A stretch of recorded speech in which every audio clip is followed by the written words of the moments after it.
Ça peut devenir mélangeant de savoir c'est quoi la mise de fonds qu'on doit avoir, c'est quoi le montant qu'on doit montrer à la banque.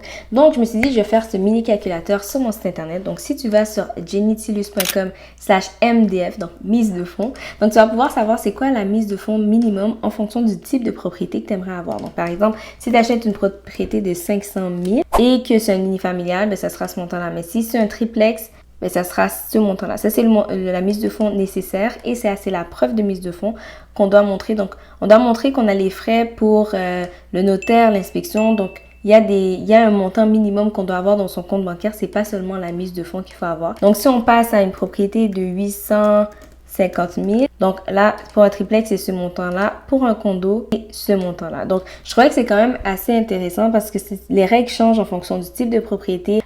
Au-dessus de 500 000, c'est quelque chose. En dessous de 500 000, c'est quelque chose d'autre. Donc, pourquoi pas mettre ça à disposition? C'est gratuit. Il n'y a même pas à mettre quoi que ce soit comme information. Puis si finalement, tu veux avoir une préqualification, tu m'envoies un message en cliquant ici.